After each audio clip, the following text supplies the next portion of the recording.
And I also acknowledge the Darkingnung to the west and the Awabakal to the south, and the Darug to the north. As a non-Indigenous fellow, I've had the privilege of working with community, well, my whole life really, but about the last 20 years in caring for country. I don't say this to just go through the motions, to just do the right thing before I give a bit of a talk about protecting the land. It's because I've got an incredible amount of respect for that word there, custodian, true custodians of this land, people that cared for this land for tens of thousands of years, and we're fortunate enough to have Garingai. Some of them are quiet and don't want to speak today, and I really appreciate that. And Darkingnung people here today working with the rest of the community to protect Kariong sacred lands and to care for community. It's a wonderful thing to be part of. So again, not just going through the motions, showing my absolute respect for the people that have cared for this land for tens of thousands of years. It's hard to fathom, isn't it? Tens of thousands of years caring for country.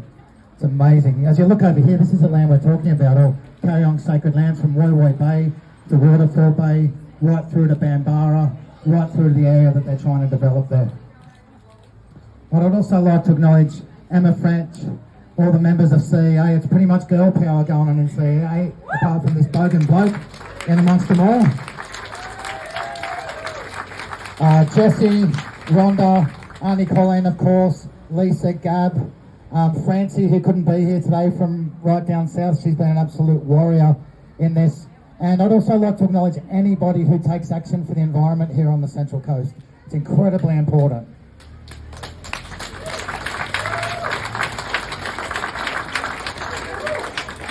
I too was fortunate enough to spend 6 or 7 years walking country with the late and great Auntie Bev Spears, an initiated Darkingnung elder.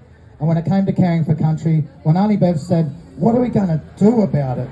she really emphasised the do, which meant what action are we going to take? If Auntie Bev was here, she'd be fighting right alongside us every step of the way, I can guarantee that. And here we are today, once again providing a voice for our treasured local wildlife who weren't able to defend themselves from the bulldozers. Without us, there would not be a voice. We are the only campaign to protect this E2 land here at Kariong. We're it. Us, our friends in the Knitting Nanas. Is there any other environmental groups here today? Animal Justice Party. And a whole heap of community members that have turned up here today to support.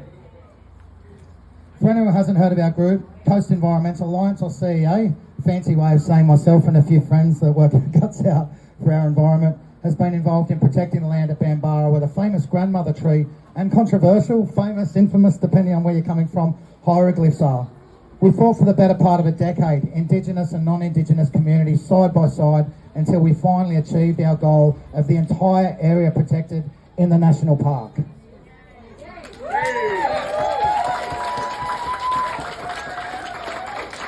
I counted the other day, we had 47 rallies, 8 concerts over a decade.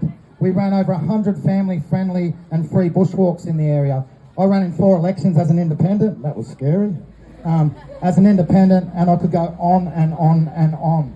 The CA got right behind defending the walkabout park at Calga from a sand mine, setting up an activist camp that ran for years, blockading trucks from getting into the mine, spending months in the Land Environment Court, and eventually our community kicked that foreign mining company out of town.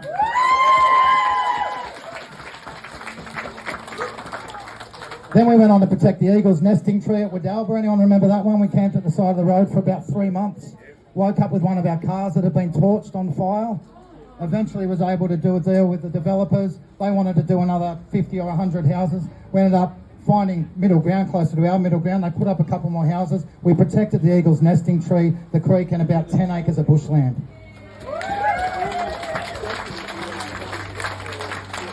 We recently had hundreds of people attending actions against the Wallaratu coal mine and got behind successfully stopping council selling off dozens of nature reserves, children's playgrounds, and Rumballara homeless youth refuge. They're going to sell off our local homeless youth refuge. We've stopped them now twice from doing that. When I say we, I don't just mean CEA, I mean everybody that turns up to these things, the community that's here today, everybody that likes a post on Facebook, shares a comment, shares a press release, anyone that gets behind it, you are stakeholders in this. We all are together. Now, while this might sound like a bit like I'm gloating about our past victories, I'll cop that. I want the people here to know today that it is possible to take on the developers and their mates in the government and win. It is possible.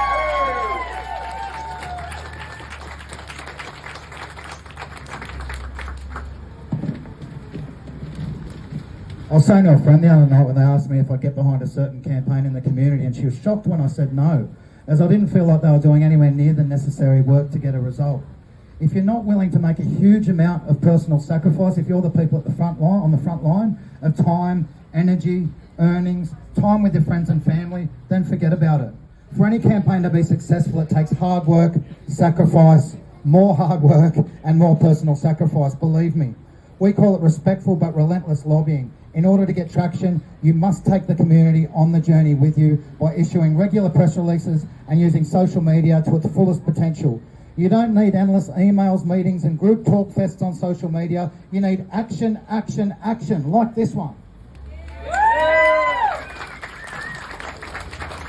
The beauty of it is, for all the locals that have joined us today, is you don't have to do the hard yards.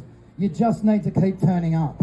You need to follow our page on Facebook, CEA, and keep liking and commenting on our posts and sending the occasional letter to a politician. We'll do the rest.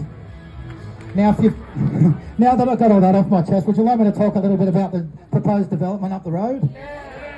Probably a good idea while everyone's working on their suntan.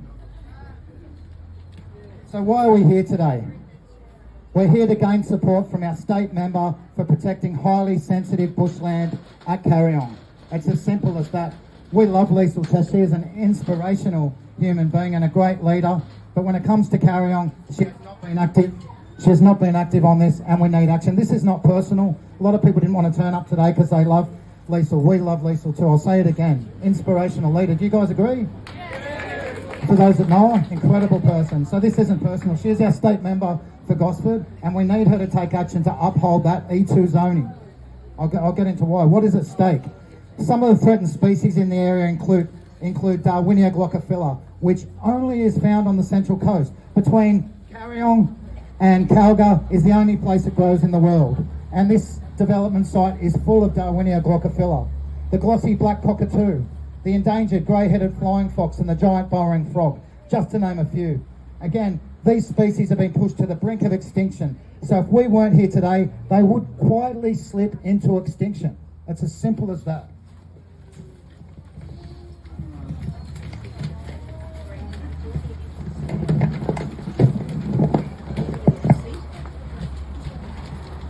There are endangered wetlands in the area. Not only do these plants and animals rely on the endangered wetlands for their very survival, but taking wetlands out of a fire-prone area will dry up the landscape and add to the risk of life-threatening bushfires. This area that they want to take out the wetland in is registered as Category 1 flame zone for fire protection. It is the highest risk fire area you can have in New South Wales. Now, this is what you call a cut and fill development, where they'll remove all of the trees, all of the rock, including the cultural heritage. If they say there's no cultural heritage there, has anyone heard that? It's not true, and we can prove it. I spoke to the government directly. Graham Price was the guy's name, and he said it's there in black and white. There are cultural sites on that land. Okay, the endangered ecological plant communities, reducing the area to a huge pile of dirt. To think that removing the endangered wetlands in particular won't impact the surrounding environment would be absolutely foolish. Excuse my passion. No, I won't excuse my passion. Now, what can we do about it? What can we do about it, to say something that Arnie Bev would have said back in the day? What are we going to do about it? Well, we're doing something about it now by turning up here to start off with. That's incredibly important, only a few weeks out of the election.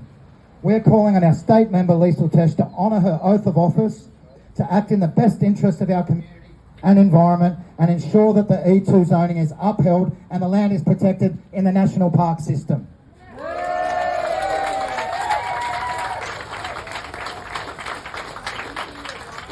Put simply, you are not allowed by law to develop on this land. The current E2 zoning forbids it. We seem to have a situation here where the state Liberal government has a special relationship with a private land developer, Darkinjung Local Aboriginal Land Council, and together they are working towards opening some of our most vulnerable bushland up to the bulldozers. Mark my words, this is just the start. Darkinjung Land Council are the biggest private landowner on the Central Coast and have over 1,000 more land claims in on Guringai country. 1,000 more land claims. If we can't stop them here, there will be no stopping them. They've already had over $100 million worth of development in the pipeline. This isn't about need, this is about greed.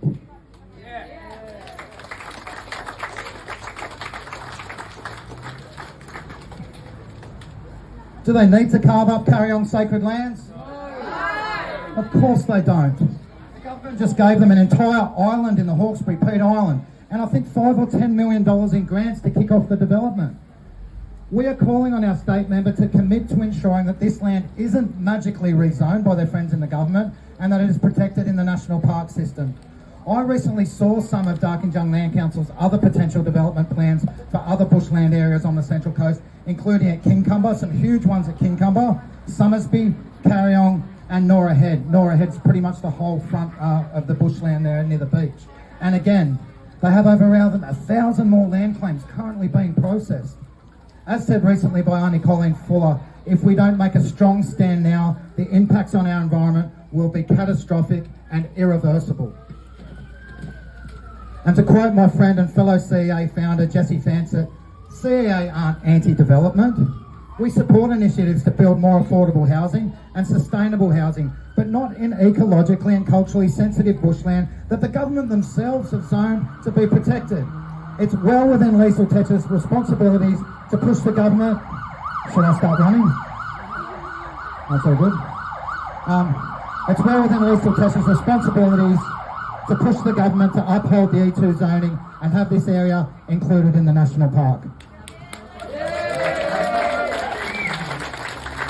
Nearly done, guys. So what can you do? Just keep following what's going on, everybody. Just keep following what's going on. Darkinjung Land Council will soon be officially, and this is really important, applying to have the land magically rezoned by their mates in the Liberal government to open it up to their bulldozers. Please keep an eye out for when this opens up for public submissions. It's really important. It's not the most fun and exciting thing to write letters to politicians, but we really, really need people to take action on this and get your friends to take action. It's incredibly important.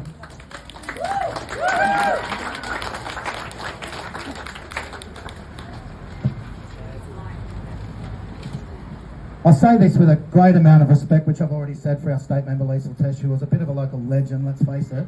But do not accept that there's nothing that she can do, which is apparently what she said to some of the people who've written to her. If there's nothing our state member can do to support our community that elected her, then what is the point of having an elected state representative who is meant to be taking on the Liberal state government, especially from the Labor perspective, not supporting them and their developer mates? Because that's what's going on. Liesl has also said, so people have told me, that as a white woman, who is she to speak up against this? So is this suggesting that we should all sit back and let our precious bushland and wildlife that call it home get obliterated due to the colour of our skin? No! That's a very dangerous, very 2023 way of thinking, but it's a very dangerous way of thinking in my opinion. I suggest you don't accept these as valid arguments with great respect. The bottom line is, if our state representatives don't take action, it will result in massive clearing of ecologically and culturally sensitive bushland. Should I say that again? Yes. The bottom line is, if our state Labor representatives don't take action, I can't turn up to Parliament and table a motion, doesn't take action, it will result in massive clearing of ecologically and culturally sensitive bushland right across the Central Coast. It all starts here. That is the reality of it. If we don't get strong support in action, not just words, in the next few weeks and before the state election, consider not voting for them. I'm not saying vote Liberal, you can simply just vote for independents. We've got a few here today. And minor parties in the state election. It's different than in a federal election. So you can just say, vote one Lisa Bellamy, just for example. In the upcoming state election, you can vote for an independent there. And you don't have to, and two, the Animal Justice Party, of course, good call, mate. They've been really, really helpful in this. And do some research, but you don't have to vote for the major parties. Did anyone not know that? Hand up if you didn't know that. And vote for them in the Senate as well, all the independents. There you go the independents. Really, really important. It's sending a strong message. We'll get into that conversation a little bit later. Okay, last page, everyone. I've watched everyone get a bit of a tan just while we're standing here. Politics out of the way, guys. As I look around the crowd today, I see great diversity. I see children. I see young people. I see much respected elders. I see members of our Aboriginal community and people who are fairly new Aussies as well. It's great to see. Whether we're coming together to support our most vulnerable locals like we did in stopping Rumballoa Homeless Youth Refuge getting closed down twice, whether we're coming together to work together, irrespective of our race, religion or anything else. The question is, what kind of world do we want our children to grow up in? Look at all the division in the world at the moment. We need to keep working together. To quote Martin Luther King Jr., we must bind together as brothers and sisters or perish together as fools. For the sake of future generations, I know which one I'll choose. Thank you.